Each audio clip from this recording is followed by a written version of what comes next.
Good afternoon, everyone. I will just confirm we do now have quorum, so I'll turn it over to Susan Mockler, our Vice Chair, to chair this meeting. Okay, great. Thank you, Christine. So I will now call the meeting to order at it's 1:01 p.m.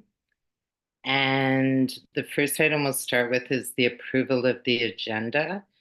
Can I have a mover and a seconder for approval of the agenda with the addendum? And I see Councillor Toza and Megan. And all in favor? Okay, and that includes me. All right. So we'll move on to confirmation of the minutes. Do I have a mover and a seconder for confirmation of the minutes of the meeting number 05-2024 held on September 5th, 2024? And I see Sadie and Dorothy Ann as seconder. And all in favor? Okay, great. Thank you. The next item is disclosure of pecuniary interest. Are there any disclosures of pecuniary interest that anyone wants to declare? Okay, seeing none, we'll move on. And the next item 5, is delegations. We have no delegations today. And number 6 is briefings, and we do have a briefing this afternoon. I will now invite Luke Falwell, the Director of Engineering Services, to speak to the committee regarding the infrastructure, transportation, transit, and public works update. I'll pass that over to you now. Thank you.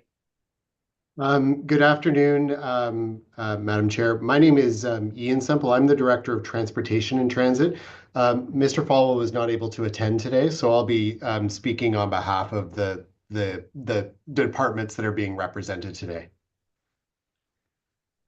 So thank you, everybody, for welcoming me here to the to your committee meeting this afternoon.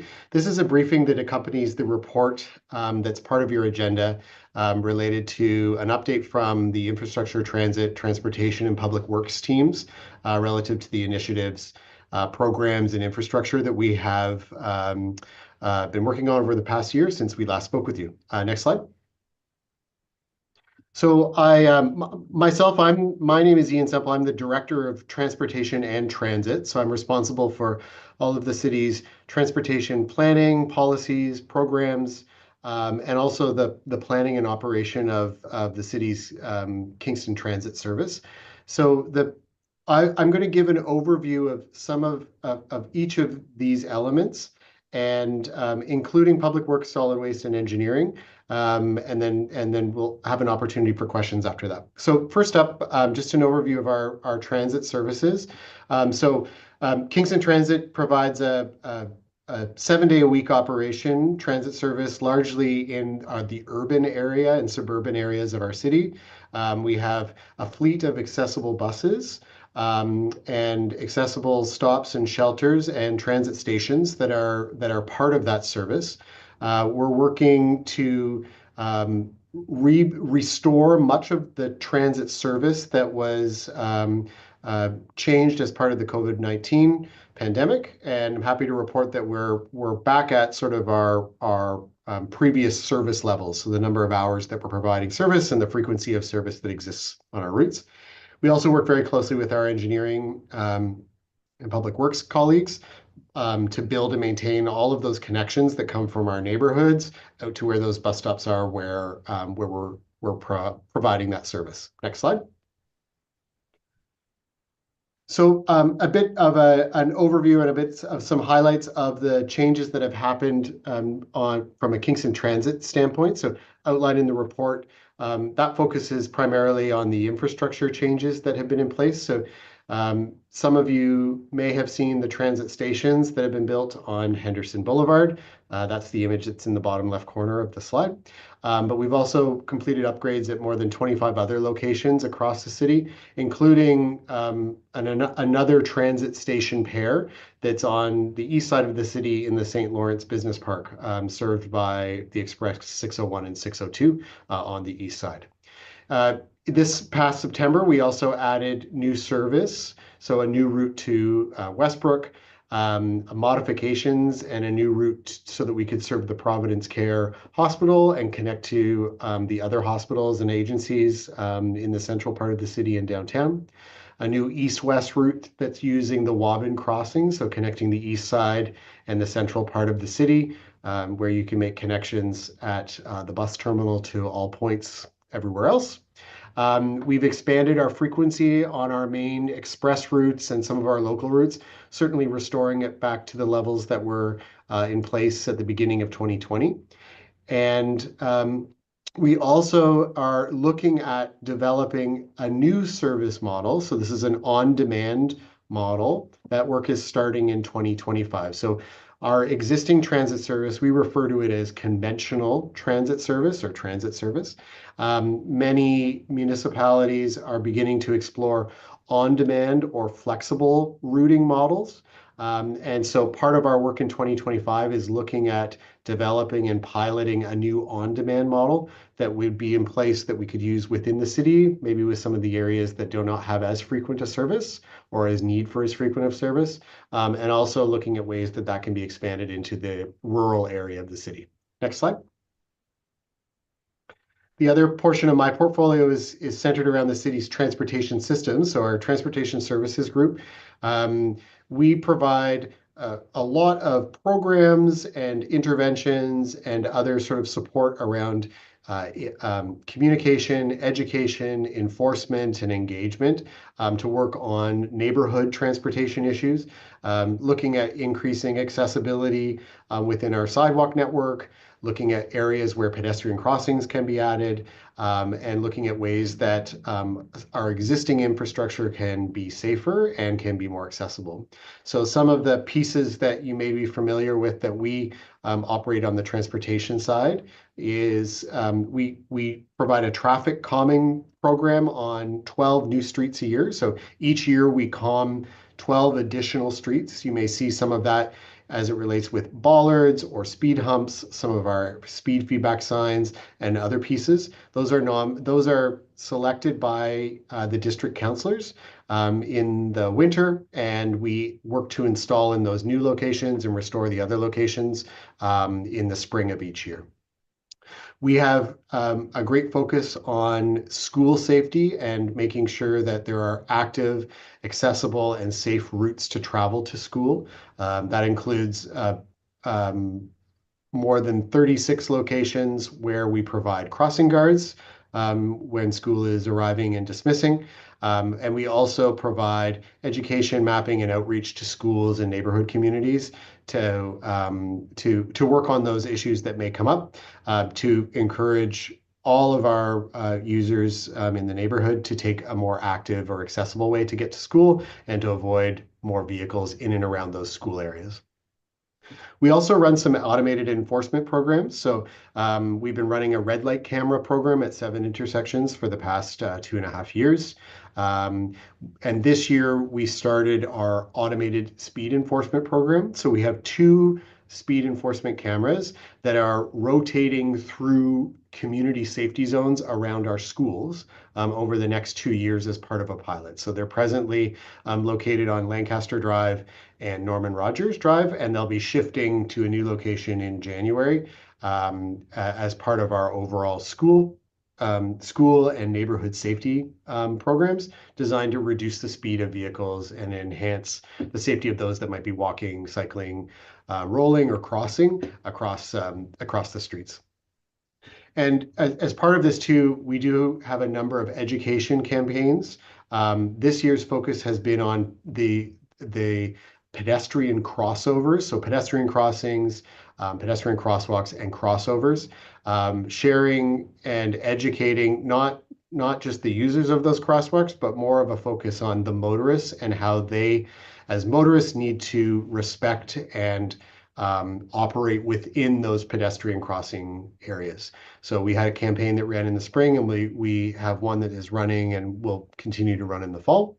And also looking at some, we take from areas where we've had collisions or safety issues or accessibility issues that arise and tailor some of our education and communication to that.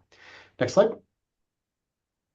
On our public works team, they focus on operating, maintaining, rehabilitating, and ensuring that the network of our roads and sidewalks and pathways and cycling infrastructure and all of those elements are maintained and cleared and available for all of the users in the city to use.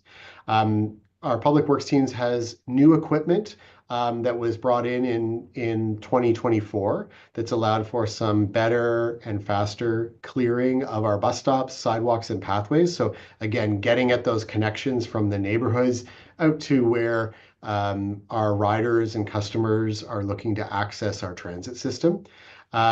We've been adding new sidewalks and new pathways as part of the city's active transportation focus, and Public Works has been adding service levels so that those new pieces of infrastructure can be maintained. So there's new staffing and new equipment that's being added year over year to address not only the network that we have now, but also the new networks or upgrades to the networks that we're creating. Next slide. Public Works also has a program where they're repairing and replacing elements of our network that have slip or trip hazards, where there's slope or other issues that need to be addressed. And we use those opportunities to also upgrade elements, particularly in our pedestrian network, to add tactile pads, to add curb depressions and other elements to address accessibility or barrier issues that may exist in the current network. So over the course of 2024, more than 1 kilometer of sidewalks were repaired across the city, and more than 2.5 kilometers of sidewalks were replaced. So this is an ongoing annual program, and Public Works is setting up such that they can do at least the same quantity of repairs in 2025. And from that element, for the awareness of the committee, those locations are chosen by assessments that are completed by crews and condition assessments that are done across the city. But we also encourage residents who are identifying areas that may be of concern to contact us through the city's customer service team, as those elements may be factored into some of the repairs that can be affected. Next slide. The other component from a public works team is it's also where our solid waste team is housed. So starting in 2025, we're moving to a new system where there'll be automated cart changes. I am not as familiar with that program, but we do have my colleague Kayla is on the line from solid waste if there's any questions that come up from that. But I've been assured by Public Works that there will be opportunities to sort of meet and consult with residents, but particularly those that may have accessibility issues, to determine how this new system can work for all of our residents in the city. Next slide. So the third sort of prong of our overall group is our engineering team. So our engineering team works closely with Public Works and works closely with my team in transportation and transit on some of the larger construction projects that you may see happening across the city. And there are members of MAC that participate quite regularly as part of project teams that are involved in those early concept and design details to understand the scope of the change that's coming and the opportunities that exist for us to make our infrastructure more accessible and available to all residents. So I'm just going to highlight a few of the projects that are underway right now, both in our right-of-way, but also from our parks engineering team as well. and available to kind of answer any of those questions about what may be happening at that. So there's a major project that's underway at Gardner Centennial and Creekford intersection. This is just north of the Invista Center, near the 401. It's a major intersection widening that's partially supporting what is required from the 401 standpoint and what the Ministry of Transportation requires us to do, but it also finishes the link that will allow us to open up the full section of Centennial Drive that connects from um, uh, Venture Drive up to Creekford Road. And this intersection, while a large intersection for vehicles, we also have upgraded cycling facilities, cross rides, and multi-use pathway connections and pedestrian connections that are all being incorporated into the design as part of future networks that are going to be built out along Creekford Road and connecting to what's built on Centennial. Next slide. The Montreal and John Counter Boulevard intersection, this is the west side of where the Waubin Crossing lands on Montreal Street. This intersection was to be reconstructed this year, but the unexpected sort of closure of the LaSalle Causeway prevented this project from moving forward because of the delays associated with the causeway being unavailable, compounded with the closures and delays at this intersection with the major reconstruction required us to move it to the following year. We did do some interim work there that was largely related to vehicle movements. But to assure the committee, the work that's been completed there is not the final work. And there are a number of active and accessible elements that are included as part of this project, including multi-use pathways, sidewalk elements, transit system upgrades, and station upgrades, along with the vehicle upgrades they're part of the interim work. Next slide. There's some major work that's going on in some neighborhoods where we're underground work that's addressing some sewer issues that need to be completed underground. And we're reconstructing those streets to reflect elements of what the city heard from the community and from members of MAC related to what we call the Green Streets Initiative. So these are part of a complete streets focus. They include traffic calming, there's new sidewalks, there's rest areas, and with the full reconstruction, we get the opportunity to provide bulb outs and pedestrian crossing areas as part of this overall work to start to reconstruct streets within our current network to be more accessible and to reflect the desire for it to be more oriented to people and cyclists and not just vehicles. Next slide. Aberdeen, which is just east of there, is also under major reconstruction right now, and is receiving a similar treatment. The street is being narrowed. There's large pedestrian and rest areas that are being installed and upgrades to pedestrian crossing elements that will link into the Queens campus area and up to Johnson Street. Next slide. And in the west, we have a major multi-year project that's underway on Bay Ridge Drive. So the first phase of it was completed last year, or this past spring, from Cataraqui Woods Drive just south of Princess Street. We're now working on phase 2, which extends from Princess Street all the way south to Henderson Boulevard. And the roadway for vehicles is largely remaining the same, although there's some areas where we're making some modifications to the asphalt. But this project is focused on transit, cycling, and pedestrian improvements. There's multi-use paths, there's dedicated facilities for cycling called cycle tracks. There's new sidewalk being added in sections where there were gaps. There's lighting, and in particular, there's major improvements that are happening at all of the intersections along these areas, including the addition of transit stations like you see on Henderson, that will improve connectivity for cyclists and all users who are looking to cross Bay Ridge Drive and some of the other streets that Bay Ridge Drive connects with. Next slide.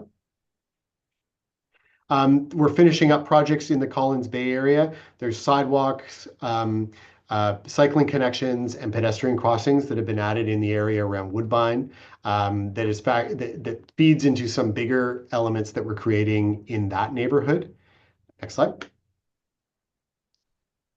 And this is all part of some of these bigger projects. We also have many other smaller projects that are underway across the city. So council has set a target to upgrade, or not upgrade, to create at least 30 pedestrian crossings in the city, and to ensure that there's connectivity from those crossings into the sidewalk network by the end of 2026.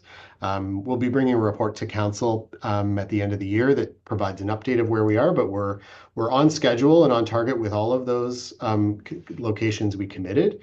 And we have additional locations that we've been able to create upgraded pedestrian crossings at as part of other capital projects that are underway.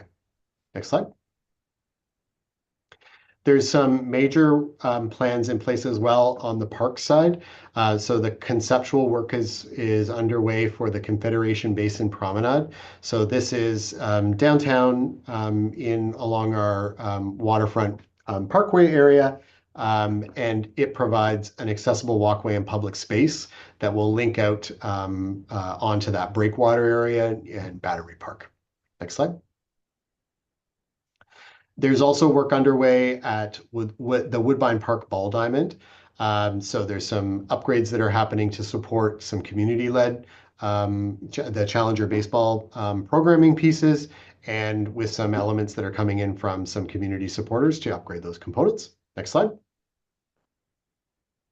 And out on the east side, there's the Waterside Way Parks and Trails. So what was initially a park project was expanded so that we could ensure that there were accessible connections into the neighborhoods network and provide pedestrian crossings that would allow all of that connectivity from the neighborhood sidewalk network down into the park and pathway that is part of that subdivision that is building out.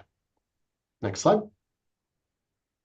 Okay, so that's there are other projects that are underway as well across the city. There's many elements that we're always sort of working on with development and also with our partners at Utilities Kingston. There are the way that members of the public and members of the committee, there's through the city's website, there's a full listing of all of the projects that are underway, and there is a map of all the projects underway that you can access through My Kingston. And with that, I'll turn it back over to the chair, and I'm happy to take any questions from the committee on any of those elements. Thank you so much, Ian, for that comprehensive presentation. So does anybody on the committee have any questions for Ian? I see Dorothy Ann. Thank you, Susan. Just a quick question. You're doing a lot of work. Amazing, amazing. Bravo. And thank you for summarizing that all for us.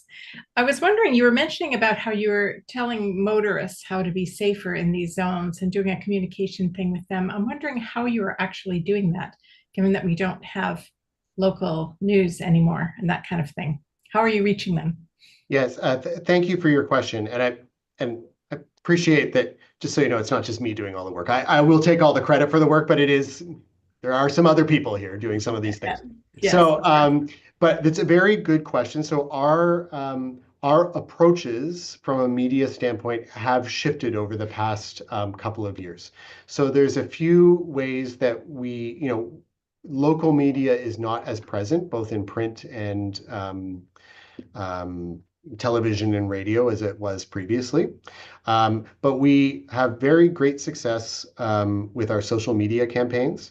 So we recently launched in the city a new website, which has allowed us to be able to incorporate many other elements. So we provide kind of social media, a social media presence. We also link into more comprehensive material on our website. And some of our communication, especially on the transportation side, is very focused at the neighborhood level.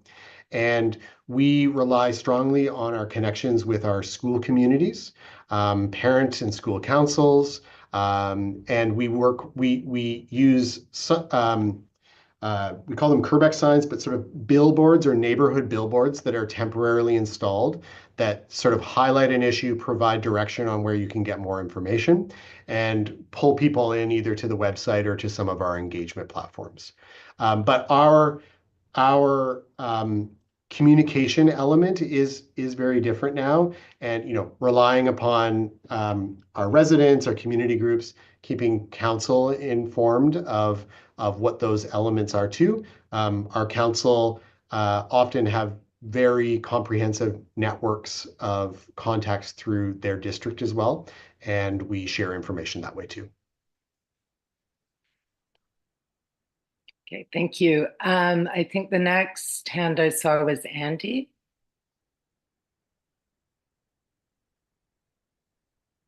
Yes, thank you. This kind of a multi-question thing here, just so it all kind of ties in together. I will use the example of Princess and Centennial because that's the one I have the most, personally have the most issues with. For traffic calming, pedestrians having the right of way at the crossing. So I'm a wheelchair user, and what regularly happens to me at this particular intersection, vehicles are pulling up and blocking the crosswalk. So I'm already halfway across the intersection. I can't get out of the road because there's now a car blocking the curb cut out for me to get off of the roadway. The red light cameras do not record that. I have contacted the city on a few occasions to try to address this. And where the storm grading, I think that's the right word, is. So where your curb cutouts are at this intersection, there's a storm grate there. So not only do I have to try to go around a car that's blocking the crosswalk, I have to go around the storm grading. I'm actually going to the other direction, like if I was crossing at the other crosswalk to get out of the street. And by then the lights changed, and there was somebody hit here just on the weekend. Yeah, I would like to be a part of the solution here, because that's a lot of elements that come together at one crossing, and it's a very busy intersection and a dangerous one. Thank you. So thank you for your question and for your comments. So I guess what I would say is, unfortunately, I think your experience at Princess and Centennial is not unique to that location. You're right, it's not. Yes. And so because Princess and Centennial is a prime example of a very car-centric, car-focused design. Yes. It's primarily about vehicle volume, vehicle movement, and the way in which pedestrian and transit elements are incorporated into that intersection and many others is secondary. I'll be completely frank with you about that. Motorist behavior at these type of intersections, so what you're describing, right? Creeping ahead, moving into the crosswalk. We also have a number of issues with sort of right turning vehicles on a red that where there's close calls with pedestrians and cyclists that are crossing on their crosswalk signal, but that are impeded or have a close call. So it's a motorist behavior issue, and I can't apologize for the motorists, because the motorist is required to yield to pedestrians to ensure that they're operating their motor vehicle safely. But there is a design element here too, because it is the intersections provide because they're car focused. It is easier for the vehicles to move through there than it may be for any other user. So we have some immediate tools that we can use. So there's some regulation tools that we use. You may see at some intersections um, we ban a right turn on red. We also do something. We have another tool that we use often in conjunction with a right turn on red ban that's related to, we call it a pedestrian jump. So we provide the pedestrian crosswalk signal while all legs of the intersection for vehicles remain red.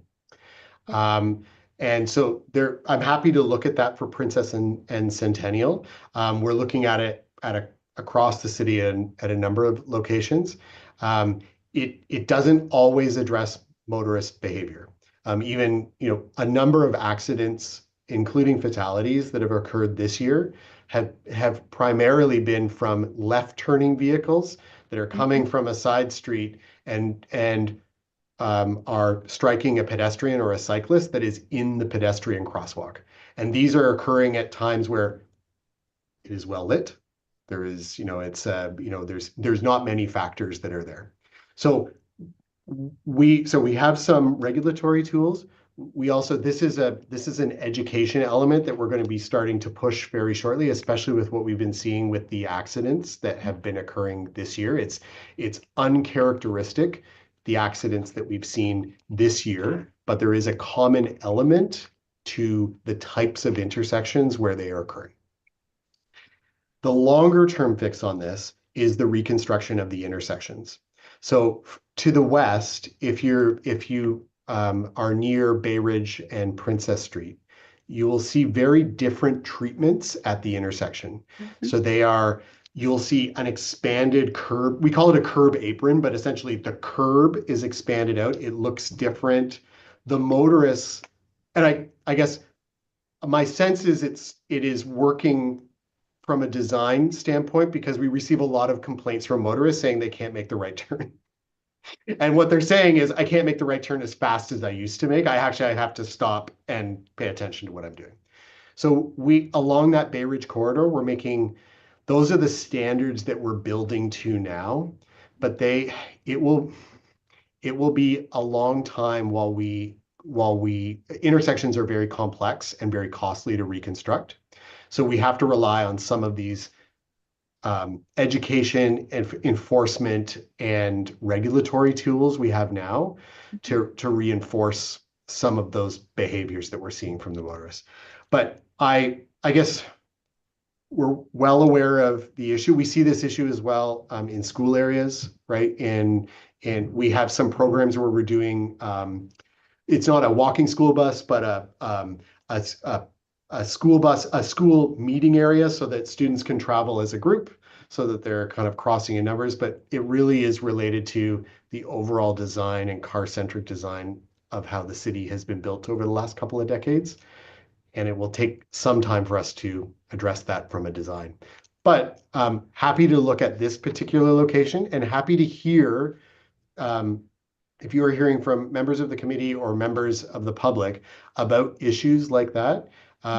If you let us know through Contact Us, we take all of those concerns very seriously. So we go out, we do a site visit, we may gather data, we may gather video, we may do some temporary changes, we might adjust signal timing. So happy to take a look at any of those issues along anyone's sort of path of travel.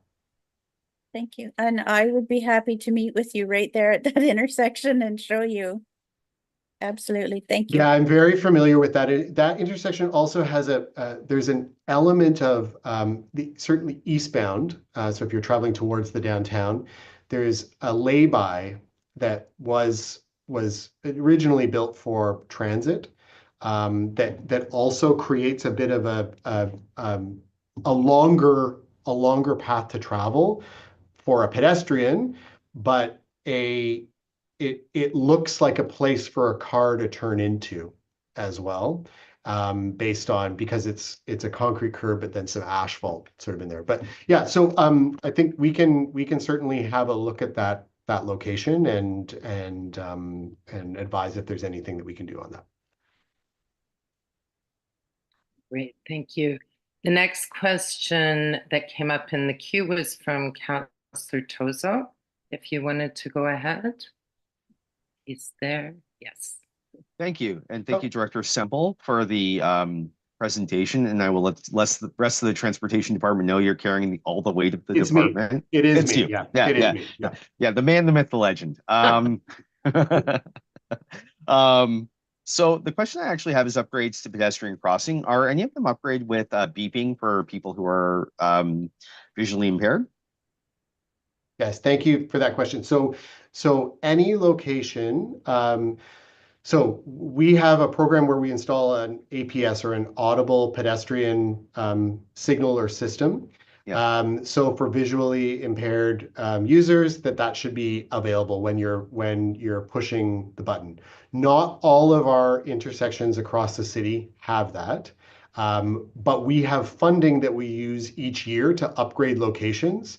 And we take those locations, we prioritize those locations, primarily based on discussions with the CNIB, and with MAC if we have concerns that are raised, or by residents that raise a concern through Contact Us. So it can be dependent on the age of the infrastructure. So some of our signal, the hardware of our signals, not all can accommodate it. So it can be a more extensive upgrade, but we also may need to do some upgrades on the concrete and the tactile pads and all of those other elements. But yes, we are actively upgrading locations. I don't have the number of locations we upgraded this year, but we also upgrade to the latest standard as part of any construction project where we're impacting an intersection. Okay, thank you. I just out of curiosity, could we get an idea of how many are upgrade per year? And again, like ballpark figure would be great. It doesn't have to be done today. Yeah. For sure. Yeah, we have a list, so we track all of those locations, and we can certainly provide that back of the locations where that infrastructure pieces are. And as I said, we would be happy to take comments about areas where that would be something that's desired, and we can check on the status of that and work it into our 2025 work plan. Yeah, I guess a suggestion would be, and not having lived experience with it, but would be major pedestrian crossings and around where major community centers would be, because that sort of makes sense. But we rely on the data and evidence and feedback to make those decisions. But thank you very much, and carry on the good work. You're welcome. Thank you. All right, and the next question is from Megan. Is that on? Okay. Okay. I think that's working. Thank you for your presentation. I basically want to just be sure that we had some crossover between some kind of recent political happenings in the province and the committee in the terms of vulnerable road user safety and bike lane design and multimodal facility design. I know that most facility design is meant to go under the model of the Ontario traffic manuals and other kind of standard engineering drawings. But with provincial legislation kind of threatening to change conditions around when bike lanes can and can't be developed in what circumstances and what information is required for those, what are we doing in Kingston particularly to make sure that we're protecting the sanctity of our planned out transportation master plan, including the active elements and the transit elements, the AT elements, but moreover, the accessibility of these elements together. And yeah. I say this as like bike lanes in particular as a cycling crib. Thank you. Yeah, thank you. Thank you for your question. Nice to speak with you again. I know we talked a lot during the Williamsville discussions that we were having. So this is provincial. There's some recent sort of provincial legislation that's been tabled that sort of we don't have all of the details on it yet, so it's a little difficult to sort of speak to how we would respond to it. But certainly from a city staff standpoint, if the province passes legislation, then we would look at that legislation and we would follow it and work to what we need to do. From what we understand in the legislation, it seems that in decisions where a lane or a space where vehicles were traveling, if that is being converted into something that would be used by cyclists, there would be an element of seeking approval from the Ministry of Transportation to proceed with that. And it would likely involve submitting documentation or study elements to sort of justify how that would work. So we don't know all of those, what that element would be. We certainly would follow that. I would suggest from our standpoint, I'm confident from a staff standpoint that we would be able to, the rigor that we put into our designs typically includes traffic modeling. It includes a review of policies. It includes engagement and consultation with the community. And we have a lot of data and we have a lot of input that forms the recommendations or the approach that we're going to take. So my sense is it may not add a lot of additional work into the justification of it. I think we're likely gathering all of the information and that is required as part of our current design process to be able to justify, what the MTO would be looking for. How that's going to be utilized, I'm not sure. And that is more of a political question. And I know that there was a motion and some That's part of why I brought it up too, Councilor yeah, Thomas's so motion. but that would have been at council. I see. I know for the chair, I see that Councillor Tozo has raised his hand about that. So I can't really speak to the political elements of it, but from a staff standpoint, I'm confident that we have rigor in our design, that we would work within that process to move our priorities forward. Fantastic, thank you. All right. So I think if I could respond to the political side of that, if it would please the chair, certainly. So I think the component to take a look at this is that council passed a motion in opposition to this and supporting the Association of Municipalities of Ontario on Tuesday. I think the political dynamic of this is that this is really kind of a motion by the Ford government that I think is fairly focused on the GTA. We may be hit by it because it's provincial legislation, but I'm quite. I really think staff are and I'm not just saying this because Director Simple carries the entire department, but staff that do a really good job of putting in some protective policies to prevent this from really affecting our plans. Having said that, until we get the legislation out, we don't know how this is going to really affect the city. But we do a lot of lobbying as councillors and as municipalities on this, and I think we're hoping that this will gain more traction in the news media, and that the provincial government kind of backtracks on a more heavy-handed approach, because I suspect that Kingston might get affected by it, but it's likely we're not the focus of where this legislation is intended to be. So we're working on it from the political angle as well. Okay, great, thank you. And I believe that Andy was next with another question. Yes, thank you. For the sidewalks, so for the example of Princess Street between Centennial and I think it's called Futures Gate, on the north side of Princess Street, there's a transit stop there and the main sidewalk. And then that little plaza, there's a sidewalk that goes from the main sidewalk towards that plaza. So whose responsibility is that section of sidewalk that goes from the city sidewalk towards the plaza? If that sidewalk connects into the plaza, I'm familiar with the location, if I'm thinking of the right one.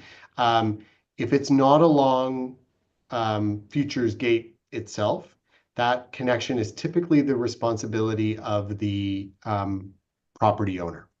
But we're happy to confirm that to ensure, so there are times where driveways and pathways from private sites connect into our network. So they come across public property, but they they are often the responsibility of the private property owner. And that's not, you know, that's not the city trying to say, well, we refuse to do that. It you know, from a snow removal or an operation standpoint, the equipment has to be able to sort of go in and turn around, and we don't have permissions to sort of enter private properties to be able to kind of do all those pieces, let alone the capacity to kind of serve all of those small connections. So if there's a particular connection, we're happy to kind of look at that. We can determine if it's public or private. And certainly in my experience, especially when we highlight it, or a resident highlights it about, this is the connection that I use to get to transit, or this is the connection that I'm using to be able to get to the sidewalk. We've found that property owners and business owners in particular are usually very responsive at that kind of service level if they're aware that someone requires that. So in this particular, I think you're thinking of one of my other, because I have made several reports to the city about snow clearing on Futurescape. But so this particular one on the north side of Princess Street, so Chuck's Roadhouse just opened in that little plaza. Yep. So that sidewalk that goes from the city sidewalk up to that plaza, there's no curb cutout. I would love to be able to use that sidewalk, but as a wheelchair user, I can't because there's no curb cutout at the other end. It's just a drop off. So that's why I'm questioning, would the city not have some sort of responsibility as far as planning purposes when that sidewalk was put in, that there should be a curb cutout? We do. I'm just trying to find the sidewalk. Okay. So I was thinking of the south side. Oh, yes. So this is, yeah, I see what you're talking about. So the answer to your question in general is yes. So when a piece of property is developing or redeveloping, at any number of stages, if it requires a zoning bylaw amendment, but typically at this, what we call the site plan stage, that's where we see like all the detailed outlines of what they're proposing to do and all of those components. We require the development to meet those standards. And so as part of that work, if there's redevelopment and it triggers a site plan, the city typically provides comments and requirements to upgrade or change that element.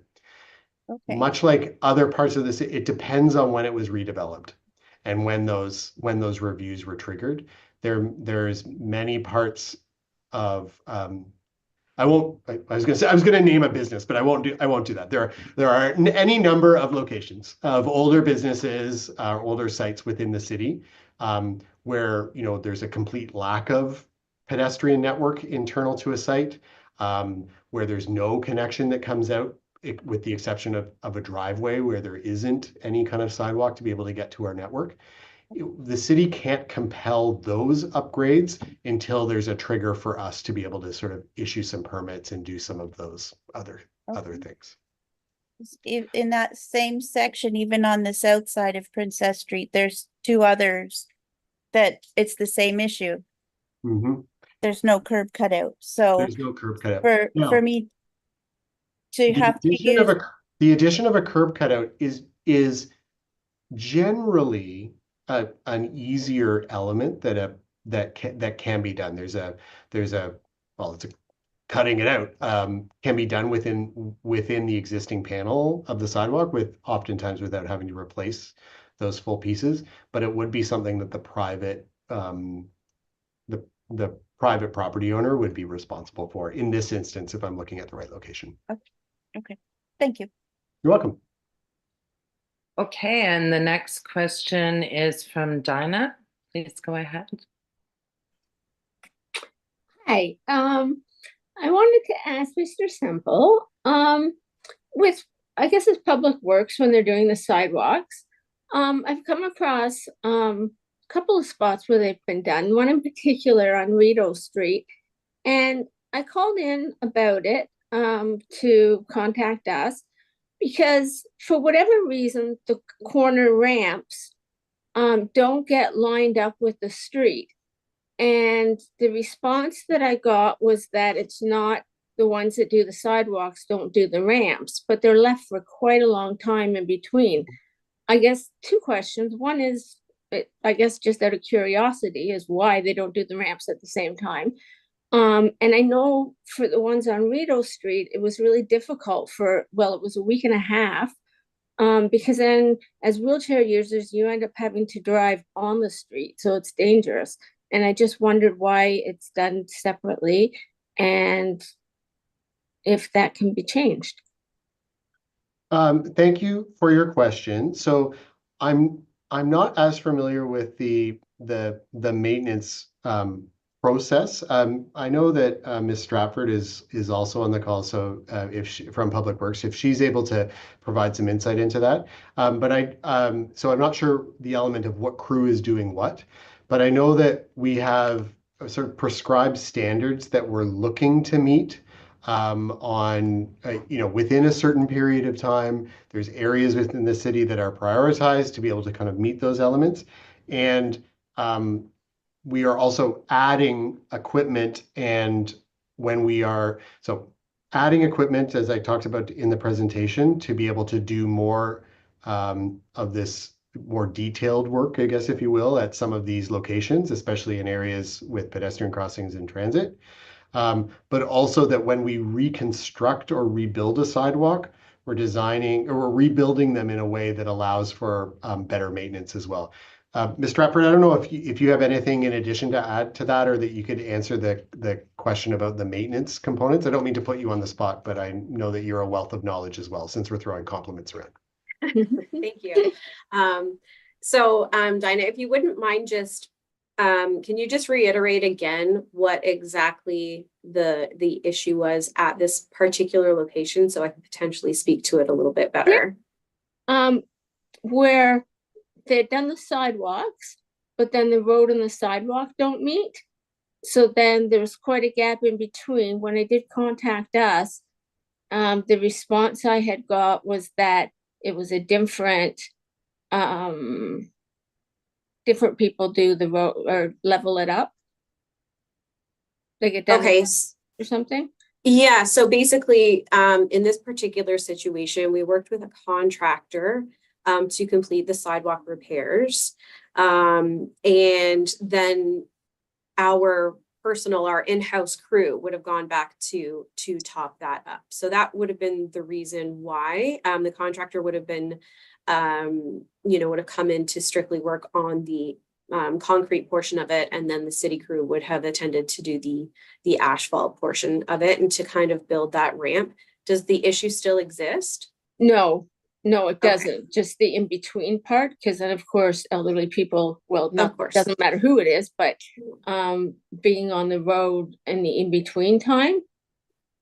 And yeah, that is a challenge, but I mean, to what Mr. Semple has said, we are doing the best that we can to try to make these improvements where we need to, and short-term pain maybe for long-term gain, I guess.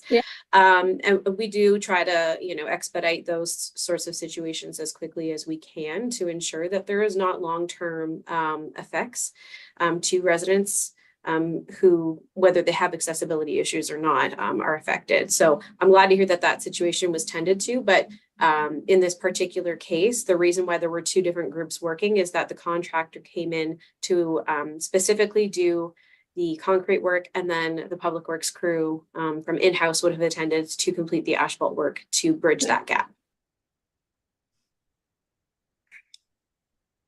I'm wondering if, I'm just wondering if cones could be put along, because vehicles did park right up to the sidewalk. Yep, and that's great feedback to have. I mean, we do try to make those areas as visible as possible in times of construction. And unfortunately there are some individuals who like to move those without consent. True. So that does happen on occasion. That's not to say that that's exactly what's happened here, but we try our best to make sure that residents in the area are aware that there is going to be work being done, so that they're not making those kinds of, potentially inadvertent mistakes. But certainly that's something that, we can consistently remind our crews of, to be aware of making those more visible for all individuals. Thank you. Okay, and our next question is from Amanda. Hey, thanks so much for that great presentation. I was just wondering, when it comes to snow removal, I am also a wheelchair user, but I know that people with other mobility issues might have this issue too, where we are crossing the street, and in the corner where there's those connecting to the sidewalk is always snow, and it's like I have to go on the road if I need to do that.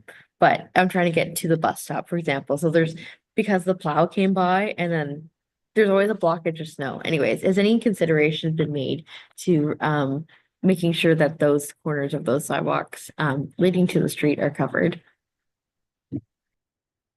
I think, yeah, thank you for your comment. And I think similar to it's some of that during snow removal. I think it's about, there's a little bit of a chicken and egg situation, right? So there's snow being removed on the roadway, there's snow being removed on the sidewalks. There may be snow that's deposited as they're kind of making a turn, or maybe they're not making the turn. And so that overall kind of final cleanup at the end can, I appreciate the concern about, like, during that interim phase, that needs to be sort of addressed. We also look at that quite closely from a transit standpoint as well. So there may be initial very aggressive snow removal at the transit stops, but then as the roadway snow removal sort of moves by, we may lose some of that accessibility.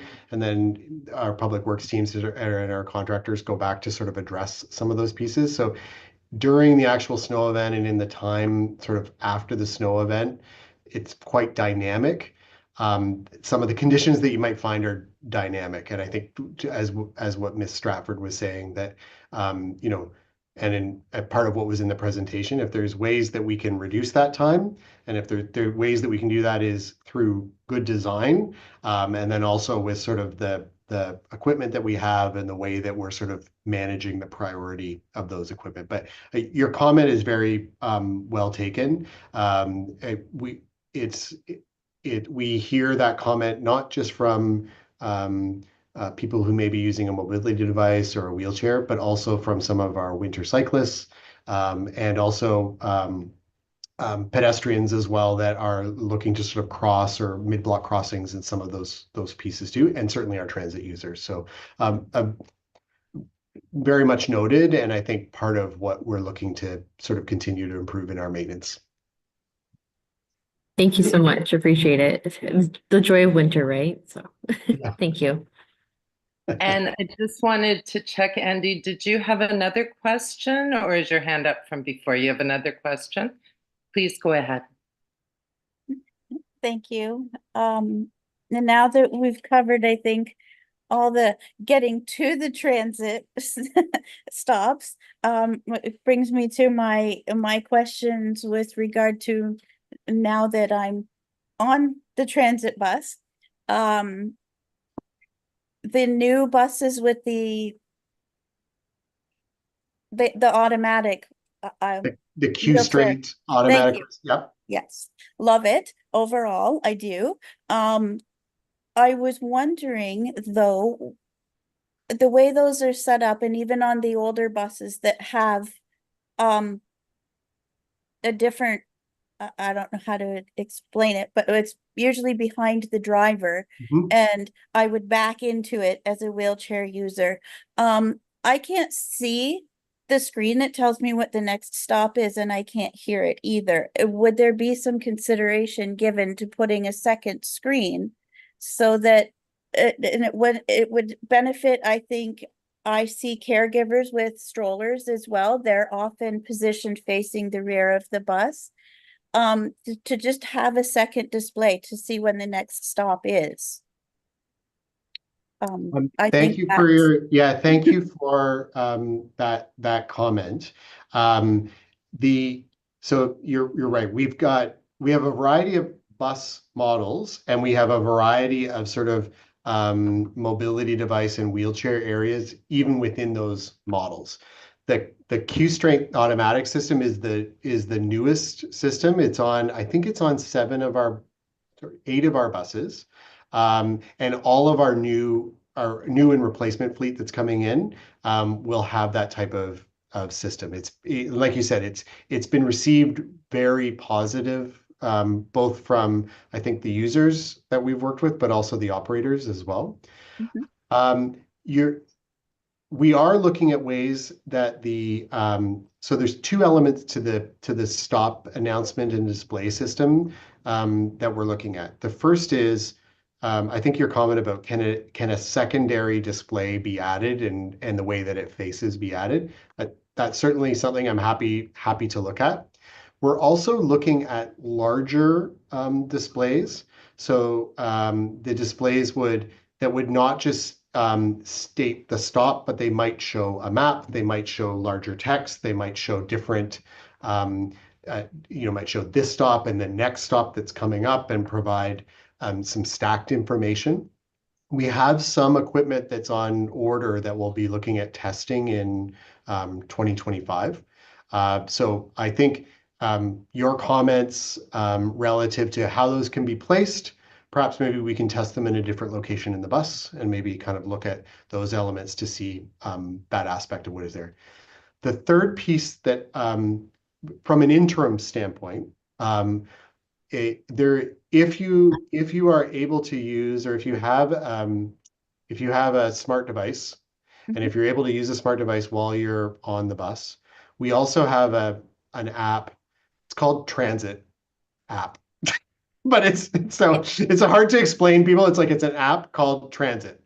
But it provides real-time trip planning, but also while you are on your trip, it tracks the stops that you're at, and it will provide a notification to you when your stop is coming up. It'll actually count down the number of stops to get to your location.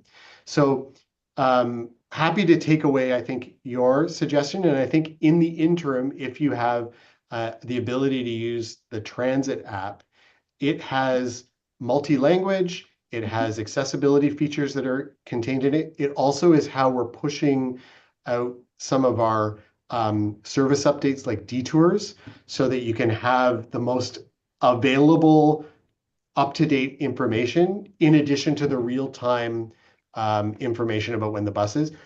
If we have to cancel a bus, if there's been an incident or we're on detour because of an accident or some other element, that also pushes out through the Transit app. So for all of our riders, but for particularly those that may need to have an extra level of certainty in the trip that they're making, the Transit app can be very, very effective. We're much happier with the quality of the information it's providing versus, say, something like Google Maps or some of the other elements that are pushing. Transit app is providing the most up-to-date information. It also allows you, it often allows you to provide feedback as well. So it'll ask you about the stop, it'll ask you about the bus, and it gives us some very quick, timely information about, does something need to happen at this bus? Does something need to happen at the bus stop? And we use that information that we're gathering to get sort of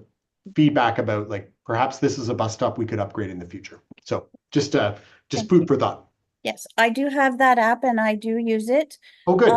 It depends which bus I'm on, because some of the buses, as we've already discussed, there's different securement systems, there's different, how do I word this? I've had trips recently where my wheelchair's not been secured at all. I've had trips where my wheelchair's not been properly secured. I'm using my hands in those cases to hang on for dear life. I don't care what the app says. Well, Right. I'm sorry. Yeah, So that's not something that should be happening. I know. I think there's a service request in on one of those recent elements, but yes.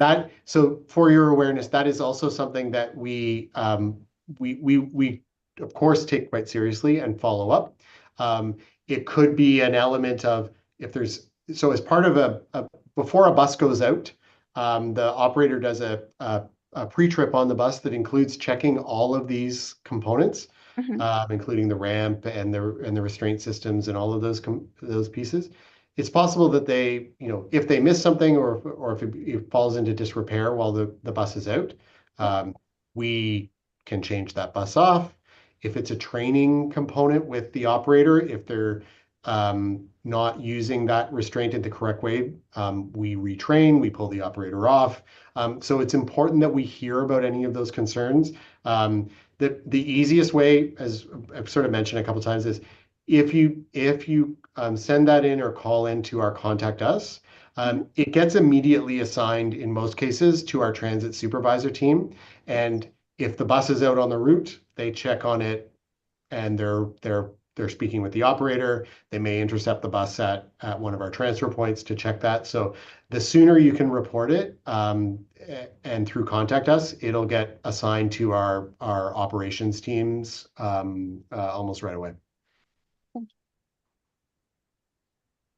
Okay, and I see, Dinah, you have a question? Yes, seeing that we're on transit, I just want to mention, I have a service dog, and one of the things that's come up, not just for myself, is on the buses. My dog's from the largest service dog school in Canada in Oakville, and they have non-skid strips on their buses. That I found out they got them from 3M. They're for vehicles. And I'm wondering if Kingston can look into them. They're good, obviously, for people as well, that slide and stuff. And I know that the Kingston transit buses are very, very slippery on the floors. And I see a lot of service dogs having issues, and people. And they go across the buses. And I'm wondering if that's something, Ian, that can be looked at. I know the drivers have mentioned it as well. Just like when they're laying down on the floor, they just kind of slide. So I just wanted to mention that, and I'm just wondering about that. And also the new on the electric buses, the tie down system, they're wonderful. But when passengers, or I'm not sure, because I did contact us and I was told that it's at the driver's choice or discretion, who actually pushes the button on the left-hand side to lower the arms. Yep. And I'm wondering what or how that actually concern is the seeing what's actually going on, because those with service animals, it's really hard to see exactly where the service animal is. So for accessibility, the driver's doing their best, no fault of the drivers. But for people with access issues, you've got your chair and those bars coming down. But when you've got a service dog beside you and you need to get your service dog in position and the dog's beside the handler. So those I call them bars, I'm not sure what they're called, them coming down, the driver can't really see, in fairness to the driver, where exactly the dog's hind is. So them coming down and over and moving, one, for the dog, it's very scary, right? There's something moving, right? So it's really complicated for the driver, but it's very hard for the passenger as well. So the dog getting spooked by that or getting tapped by that can really blow up. So I'm wondering what transit can do from an accessibility issue. Because I understand the transit rule, right? Transit has their thing. But from an accessibility issue, I think that the city, and I think that's under MAC, that we need to look at that as a city. Yeah, thank you for that. I was not aware of that sort of particular nuance of those pieces, right? For sure. And so some of that can factor into some of the training that we do on these pieces. But I think from, as you mentioned, from Mac's standpoint, if there's some information or some sense of the various parameters, right, that might Yes. factor into that. That information is also really good from transit standpoint, Yeah. so that we can understand. So there's also I also know that there's a time pressure that both the operator and the rider is feeling Yes. when we're sort of moving into those mobility areas. Mhm. And whether we say there isn't, there's certainly a feeling that and I've been told, by other members of MAC and other users that there's this sense of, I don't want to delay everybody else, and I'm trying to move as quickly as I can, and all of those components. And we certainly don't want to have anyone feel that way, but we also know that it's a feeling that might just sort of be there regardless. We are happy to um, uh, provide sort of training, I think, to users, outside of the regular system, that if they want to, if you have a new device, or if you have a new, if your service animal is going to be traveling with you, or if something has changed and you've got questions or concerns, if there's a way that we can assist in sort of addressing that, and that might be with, an orientation session, it might be testing it out at one of the buses at one of our transfer points, just before, a bus, before it comes into service, it's out at the Cataraqui Center, and it might be there for 15 minutes. And maybe that's an opportunity that we could set up to be able to kind of test some of those pieces. Happy to kind of work through those components. The second piece, though, that if there's other factors like a service animal, or confusion around who is going to sort of engage the restraint or push the buttons and some of those pieces, if we need some clarity around that, or to provide some additional training, that would be really useful information or requests to have from MAC or from users, for us to be able to look at.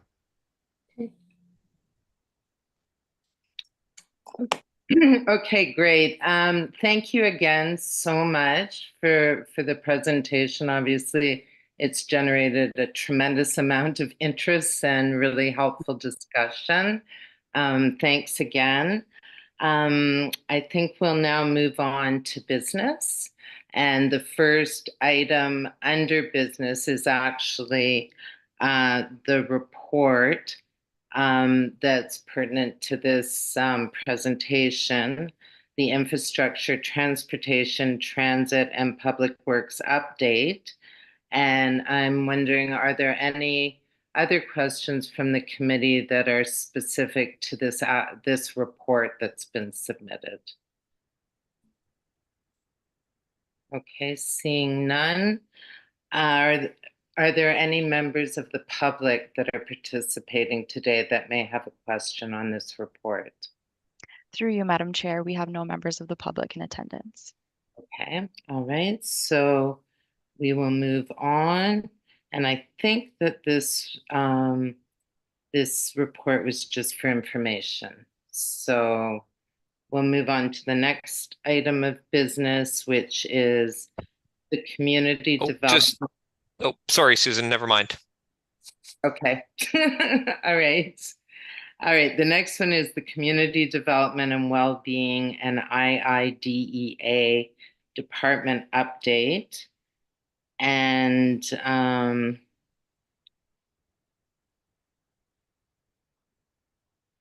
which is our next item of business. And I will invite staff to introduce this update. Thank you so much, through you, Madam Chair. I am a new face, I think, for many of you. My name is Ruth Noordegraaf, and I'm the Director of Community Development, Wellbeing, and IDEA. I used to be the Director of Housing and Social Services up until about May of this year, and moved into this new role and the creation of this new department. And I'm actually really happy that I have some time today to not only introduce this report, but also to make your acquaintance. And really the impetus of bringing this report to you is kind of in a way to complement a lot of the fantastic conversation that just took place around the physical infrastructure of our community, and kind of introducing the impetus and the role of this department, and the fact that a lot of the kind of focus of this department is on the social infrastructure of our community that also will impact or will seek for guidance and support and insights from you as the MAC committee. So I really just wanted to take an opportunity to super briefly go through some of the areas of focus that this department will be working on. I am not going to go into all the details because I've tried to just summarize it in the report, but really hope that this gives you some ideas of the areas of focus of this department, and also will give you kind of some insights in what areas we will be coming back to to this committee, either the whole committee or specific project requests to seek your insights. The department was formed, actually it came out of Council's strategic plan. As you know, there's a lot of work on kind of the outcomes of systems challenges in our community around food, housing, childcare, like all the kind of social determinants of health that leads, or the challenges that lead to some really challenging situations. Kingston is obviously not unique in that.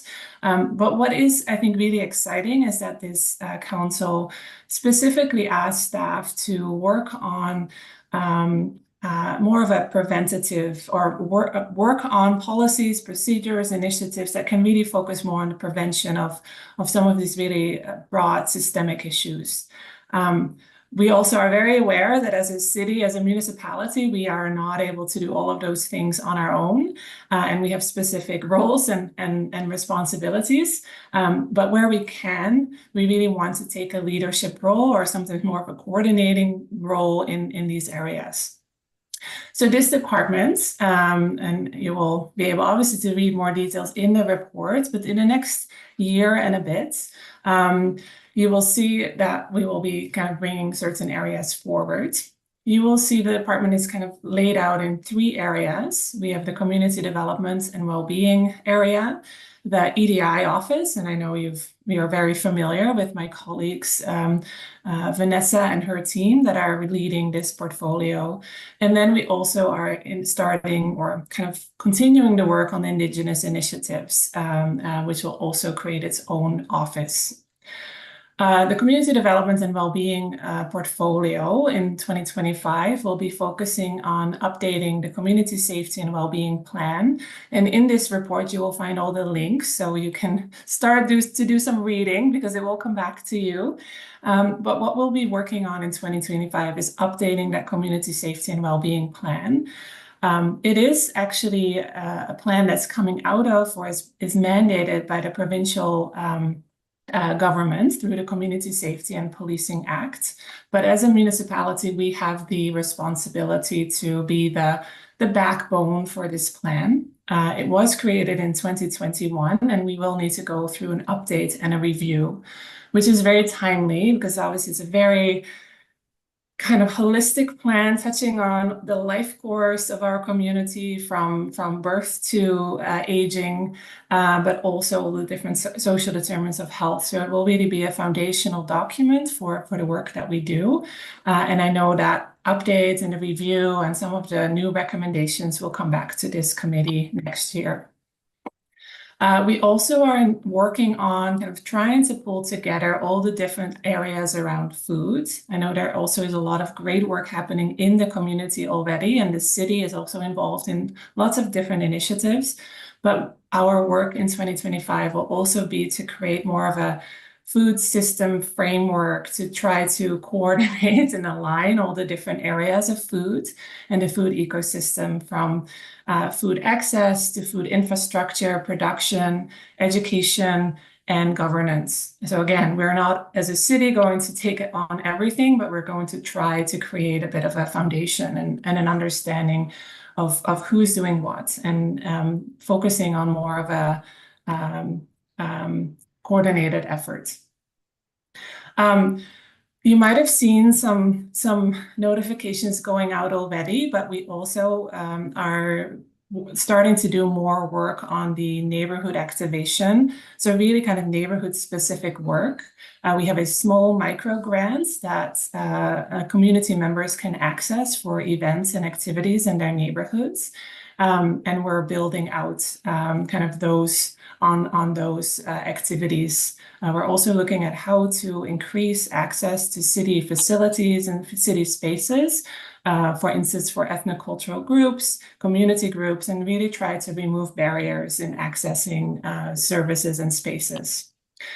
We are overseeing the Municipal Fee Assistance Program, which also we're relaunching. So we have seen that the program, which is really a support or a program for people with low to moderate incomes to support them accessing affordable transit, recreational services, cultural activities, health benefits. And we're really trying to make sure that that program gets utilized and also monitored and evaluated more regularly, so it really gets the best use we can give it. And I think this is one that obviously also will get to the MAC committee probably a few times, but we will be able to spend more time on the age-friendly plan. The city was very active in kind of the early 2010s, 2018-ish on the creation of an age-friendly plan. There's still a lot of fantastic work, and I actually just thought it was fantastic to hear all the work that's happening within the transportation group around obviously the physical infrastructure. But we are working with many community partners as well on updating the age-friendly plan from kind of the physical piece, but also the social and kind of isolation and belonging kind of areas of aging, and trying to kind of get back to a plan with some recommendations and actions. Again, that will come back to this committee in 2025. And then lastly, we are starting to turn our attention to updating a youth plan, which also, again, along that life course of the community is going to be a very important function if we're also looking at prevention and making sure people are as resilient and as connected as possible in our community. I also wanted to just emphasize that, as I mentioned, we have the Indigenous Initiatives function in this department as well. We're actually currently hiring for an Indigenous Initiatives manager that will continue the important work that the city and community partners have started on what was called Engage for Change, but really focusing on relationship and engagement, but also some bricks and mortar projects that kind of support some Indigenous initiatives in our community. And then last, but certainly not least, a very important pillar of our corporation and our community is the EDI office and the work that's happening in that office. The key thing that will come, and I think you will actually receive an invitation for that very shortly, is the work that we're doing on the creation of an EDI strategy. That will really help us guide the work, both as a corporation internally, but also the continuation of the work in our community to ultimately, obviously, create a community that's inclusive and equitable.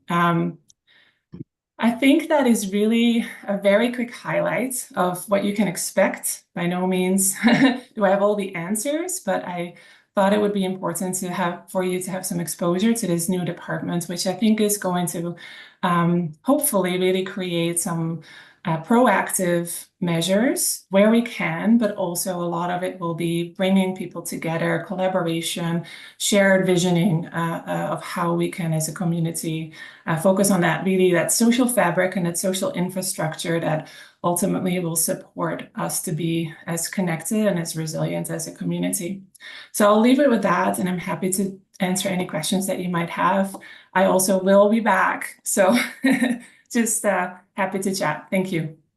Thank you. Thanks so much for that overview of what sounds like a really exciting development in the city. So we have some questions. We'll start with Dorothy Ann. Just briefly, I wondered if your group there is liaising at all with the FHT in town, the Ontario Health Team, rather. Because the Ontario Health Team is also doing a lot of this sort of work in the area and outside of Kingston. And so you wouldn't want to duplicate efforts, but you can maybe share information there. I'm just thinking, because we just finished having a conversation about how to work that through in the Ontario Health Team. So maybe it's time to meet up somehow. And the other thing is, one of the other things that the Ontario Health Team is doing is they've met with Piotr Hodgson from Three Things Consulting. And he's doing a bunch of events around indigenization, trying to increase knowledge and things like that. So a bunch of them are coming up quite soon. So it may be something you want to look into just to see if you can buddy along with those, because if they're going on, it'd be good to get them rather than having to create them all yourself. So just a tip about hanging out with us at the Ontario Health Team, as there's lots of work going on there to cover these things as well. So. Absolutely. This is really the time where that relationship and trying to make sure we're not duplicating is important on all these areas. By no means, I think it's finding that balance of kind of also continuing or kind of trying to look at what's the municipal role, how can we connect. It's a lot of this is also around, and I really appreciate your two comments, like around the system navigation and making sure that we understand. And I'm sure this is what I hear on so many different tables. It's about knowing who is doing what, where residents, clients, community groups can go for, and what's available to them. Recognizing that everybody has different ways of accessing information. The OHD is definitely on our radar. I know as a city, as a corporation, we've had some, we are obviously part of some of the tables, but I definitely think the aging conversation and kind of the broader prevention. We are also very closely connected with the Community Foundation that's working on two big projects, one around ACEs and resilience, so the adverse childhood experience and kind of how we can build stronger, more resilient families. And then also on the other spectrum, the older adults and belonging. And I know that link with the OHT is incredibly important. And then on the Indigenous initiatives and Peter, absolutely. He is a fantastic leader in our community, and we're kind of working through the different relationships and partnerships. So thanks for those, and keep them coming, because I think that is really a key part of this department, is making those linkages and alignments and trying to find kind of within limited resources everywhere, like how we can best support. Thank you. Okay, and Megan has a question. Okay, so I suppose that my train of thought has just absolutely left my brain. Give me half a second to put it together. I was curious about with the Indigenous initiative portfolio, with the creation of I do, well, first of all, I think it's great to put this department together, for all these areas seem to be kind of floating, and now they're kind of all held together, which makes some sense.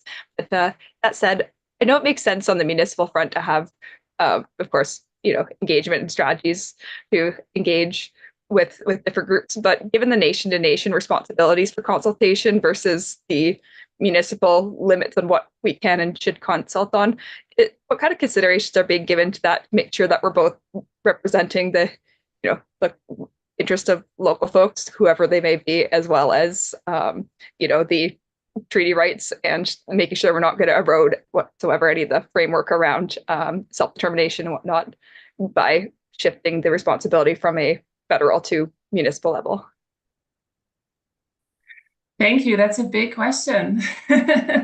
And I'm going to be very frank. I don't think we have a clear answer to that yet. Again, we're just forming this group because we obviously have been doing a lot of the Engage for Change work and really try to start to focus on what is our role and what are our relationships and where do we as a municipal government, kind of obviously there is legal considerations, there is a relationship. So Megan, I will be quite frank, I hope that that's going to be something that we can unpack also with this resource in place and with ongoing conversations.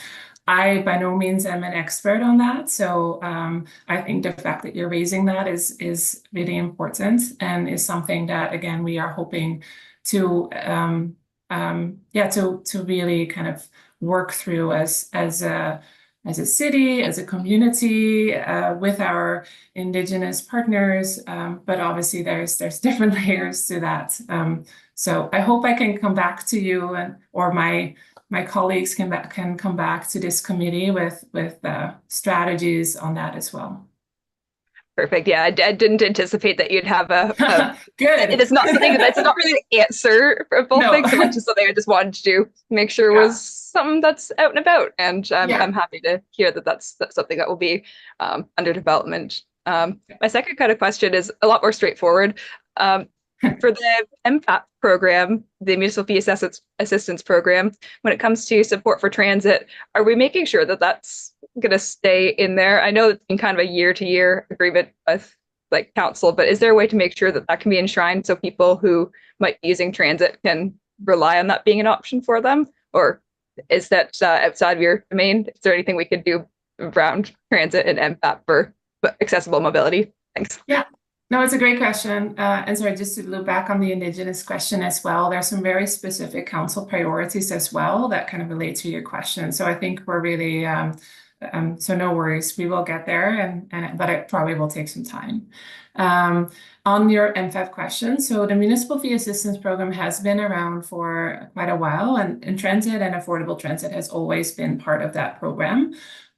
So again, I'm not a member of council, but I think by over the last I would say about just over 10 years or so of this program being in place, transit always has been an option in that program.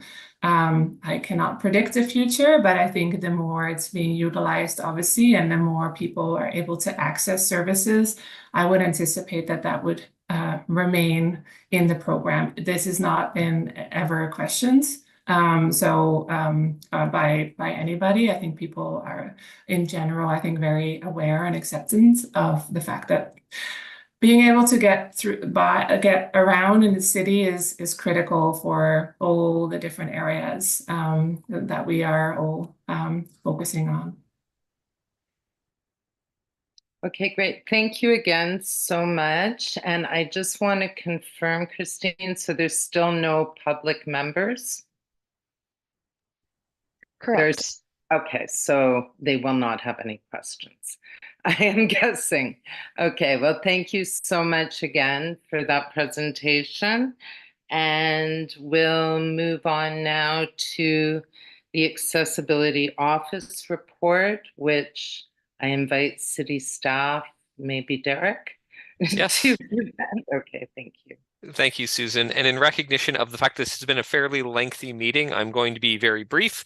The report is one of your standard reports. The one thing I will point out of note is that the Celebrating Accessibility Awards, the celebration, gala, reception, whatever you'd like to call it, is taking place on Tuesday, December the 3rd, which is also International Day of Persons with Disabilities.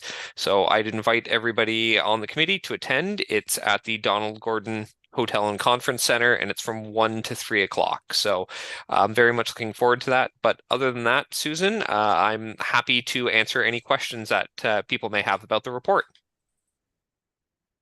Okay, are there any questions from the committee for Derek?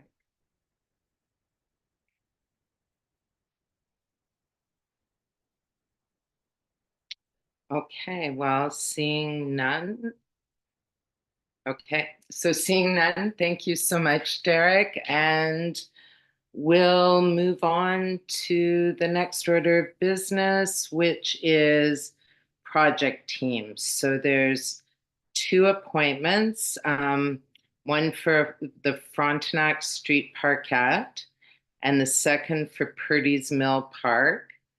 And each one just requires one volunteer per project. So do we have any volunteers for those project teams?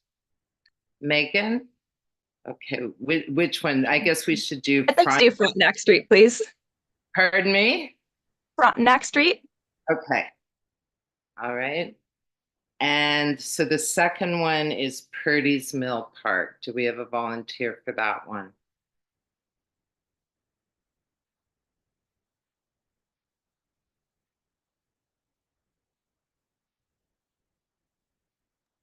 Can I just ask, is it a site visit?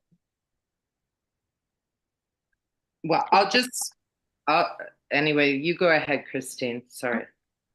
Oh, through you, Madam Chair. I was just going to say I'm not aware if it's a site visit, but we can coordinate a volunteer for this via email after the meeting. I can get some more information if you'd like. And oh, it looks like Mr. O'Shea has something to add. He may know more. I'll just also add that for the parks projects, it is not necessarily required to do a site visit. I know during the pandemic, when site visits weren't possible, staff utilized some different forms of technology, such as taking videos and sharing them with staff, or doing video calls as well. So I'll just remind everybody, for their benefit, it is the duty of city staff to find a process that works best for MAC members to participate. So just don't let that limit you if you're interested in volunteering. And I'll leave it at that. Thank you. Yeah, and I'll just quickly add in that I've been a project team member on numerous projects, and even post-pandemic have arranged with project managers to have photos, videos to comment on, and it's been absolutely no problem. They're very flexible. Okay, so I guess we'll leave Purdy's Mill Park then for an email with Christine to follow up on. So I just need a mover and seconder for Megan's appointment. Okay, I see Andy and Reagan. And all in favor for these appointments? Okay.